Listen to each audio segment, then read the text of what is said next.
Hello and welcome. I hope you're safe and well. In today's exciting episode, I make another layer cake dress because of course I do. I was not at all sure about mixing these purpley blues and the orange and reds together, but I like it.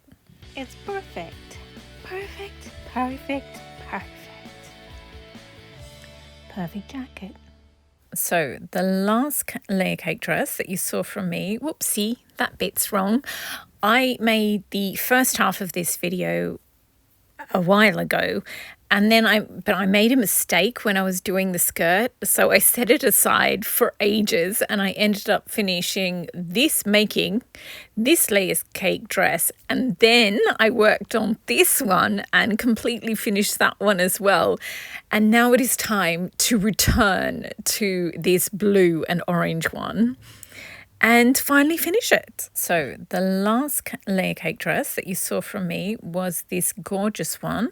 It's in browns, and I also added the green layer actually has brown paisley in it. So in my mind it was brown, and then I made it and I was like, actually not that brown. But yeah, I'm really, really happy with that one. And in September I also made the sushi skirt. It's a layer cake dress, but without the top. So yeah, skirt. I do like it as a skirt, but this one is also going to be a dress. So these are my choices. I've got loads that are waiting to be made up. This is going to be the lobster dress.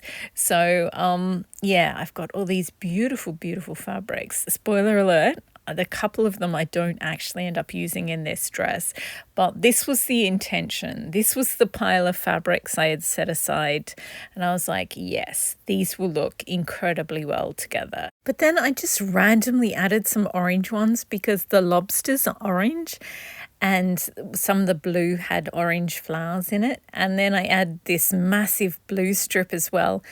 And this is so much bigger. Like, I just kept adding. I was like, okay, this can be because when you make a layer cake dress, you have a 2-yard section, a 4-yard section, an 8-yard loop, and then a 16-yard loop.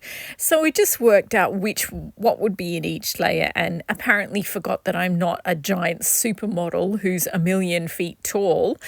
And I made this, and I was just like, after I'd finished it, I was like, actually, this is a little bit long. And then I held it up to myself and I was like, well, I guess we can add straps and be done. But no, I kept the lobster fabric aside because I wanted to use it in the as the bodice, and that was going to tie the whole dress together. So, I mean, like, what was I thinking? And this fabric here I have had for so long. I only bought half a yard of it because I was buying some tweeds from Mood Fabrics, and I just happened to see this fabric and it was on sale, and it's not like anything else I would use, and I was like, I'll buy half a yard just to see what it looks like because it was just so bright. And yeah, so I've just had it lying around for years. And then when I added that little bit of the Chelsea Flower Show Liberty fabric, this one here at the top of the screen, I added that. And this is me just showing you all the fabrics. So the 16-yard loop is actually 4 bits of a blue with orange flowers in it, 8 bits of this periwinkle blue with pale pink flowers on it, and then 4 bits of this allium flower quilting cotton with the sort of paley purple onion flowers or allium flowers on it.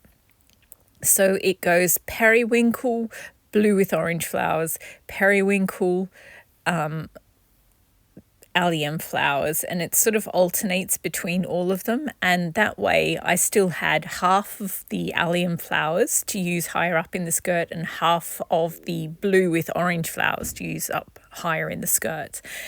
And the problem is that I kept my precious lobster fabric aside, and now I haven't even used it at all in the skirt. Also, the skirt is obviously far too long.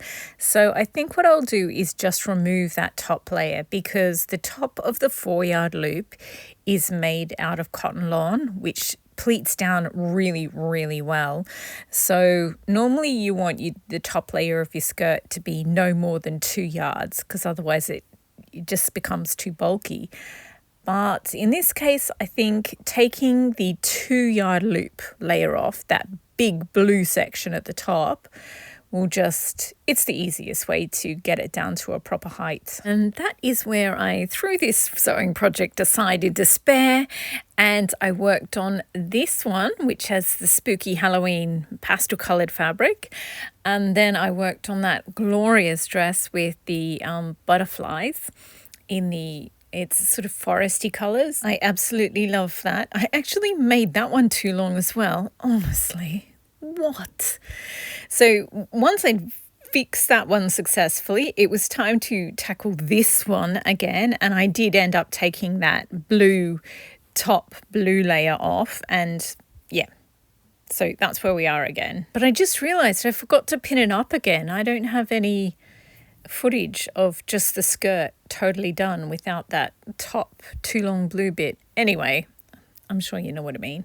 At this point, I was really desperate to get this thing made, but I do have the lobster fabric, but it's a whole yard, and if I have a whole yard, I can just use that to make a jacket. So I was like scrounging through my leftover bits of fabric, and this matches the bottom tier of the skirt that I've made, and there's just enough to cut out the front and the back. But then I got out the leftovers and the scraps to maybe, because I was thinking about maybe doing a patchwork one, and there are loads of different oranges, yellows, and they would perfectly match this skirt, but in the end I was like this is that's fabric from another dress. I was like, maybe I should save it for that, but the periwinkle and the other blue don't really go together. So I was like, yes, I'll use this on the lobster dress, which I'm still calling it the lobster dress, but it doesn't have lobster in there. Anyway, so the outside of the bodice is this periwinkle and pale pink. It's a gorgeous vintage fabric. I've made a 1939, that Vogue 1939 dress out of this fabric, and this is just the leftover bit. So made this bodice, and then once you make it, just I think I'm showing you that I've pinned pins to the bottom, because obviously the skirt is the top tier of the skirt is 4 yards, which is a lot of fabric. But there are, in the 1950s and 1960s, there are dresses where you gather that much down. So now I'm just telling you that I'm taking the skirt. Oh, sorry, if you're new here, this is my favorite bodice pattern at the moment, this McCall's one. I absolutely love it. It's really simple and flattering and pretty. So I've got pins in the centre front, centre back, left and right, and then I put a pin halfway between each of those 4. So we've got 8 pins. So now I need to do 8 pins on the top of the skirt as well.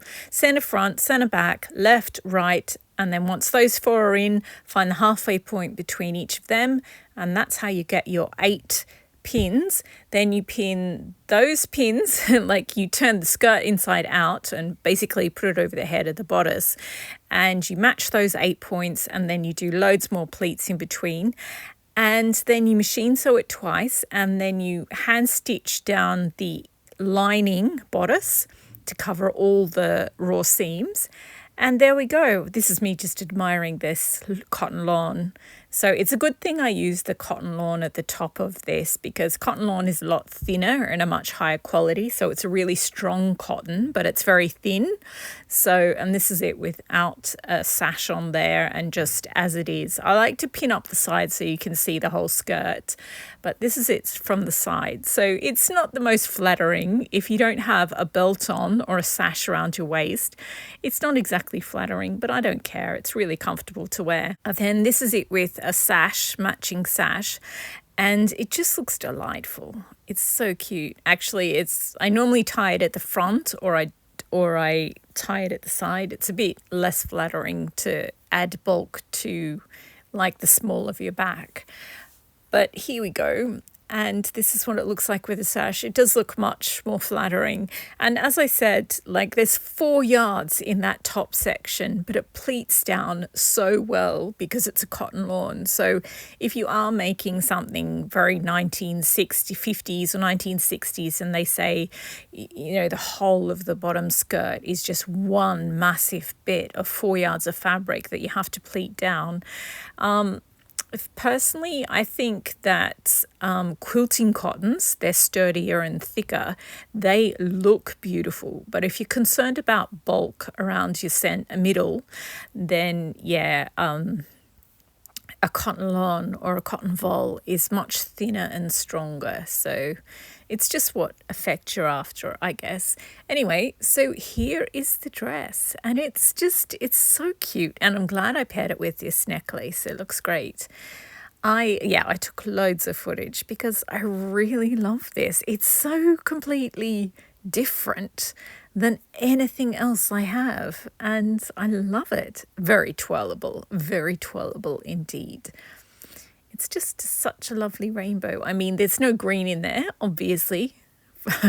Green is my favorite color. And this layer here is the one from Mood Fabrics in New York City, and it's got these parrots in it. And on some of them, I sewed them in the correct way, and some of them I sewed them in upside down. So it looks like the parrots are just sort of like turned upside down on their branch and popped their head in to say hello. It's really cute, and yeah. It's weird. I wasn't sure whether that mauvey purple cotton lawn would go, but it didn't really go with anything else. So, and I love like that mauvey purple mixed with that sagey green and the red is such an interesting combination. I kind of want to get out beads in those colors and then bead something like a jacket. I don't know, it's just, I've got a couple of plain green wools, so maybe I'll make one of those into a jacket and then do beading in, like normally when I buy a green tweed or a green wool, I'm like, that's going to have green beading on it for sure. But maybe I'll keep a sample aside, just a tiny bit of this fabric, and pin it to the green wool. And then when I make it, when I finally get around to making it, I can get this dress out, and not to make the match, but it's just, I don't know, sometimes you find inspiration in the most random places. But yeah, there we go. This dress is finally done. Oh my goodness. I just thought I was going to sit in the disasters pile forever. Oh my goodness, that's not a very good positive note to end on. So let's recap so I did a KonMari of all my dressmaking fabrics ages ago, and that's where I sorted out these piles of dresses to make. And I've actually done these. Well, I haven't used the lobster one, but I do know that I want to turn that into a jacket. The other ones have all been made up into a dress, and so is this one. This became that layer cake dress that reminds me of An Emperor's New Groove. Oh my gosh, I love that movie. It's hilarious. So I've definitely made up quite a few of these, but there's still 3 to go at least. I've actually got other piles as well. But we'll focus on these 3. The sunshine one, I absolutely love this one. It was doing the September was You've Got Mail month, and she does a book reading every Saturday, and that's why the Hungry Little Caterpillar fabric is in there. Also, it's just a small bit of fabric, and I was desperate to use it up on something, and I think it goes well with all these ones. So yeah, I think that one's going to be beautiful. And then this one is pink and blue. Oh, this is the other fabric that I was showing you when I made the bodice. Cotton lawn on the right there. I also have this fabric. It's a navy blue background, and it's got multicolored stars on it. I know it sounds hideous, but it will mesh really well with all these.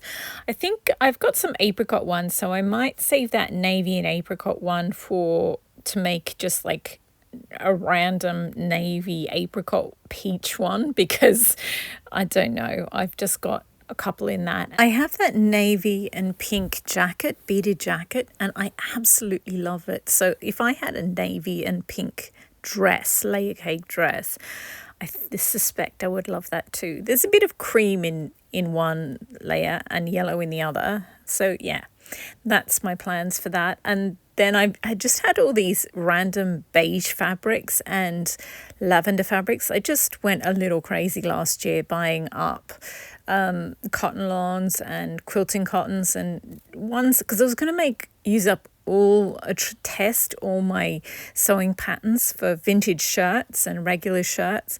But I don't really want shirts. I want pretty dresses with big full skirts. So I'm going to make them all up into one.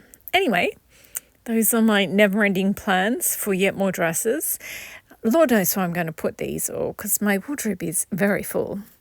Anyway, thank you very much for watching. I hope you've been inspired to, pull out one of your disasters that you've abandoned from your UFO pile and finish it, because, I'm so glad this is done. I'm just so glad it's done. And it's delightful. I love it. Thank you very much for watching, and happy sewing.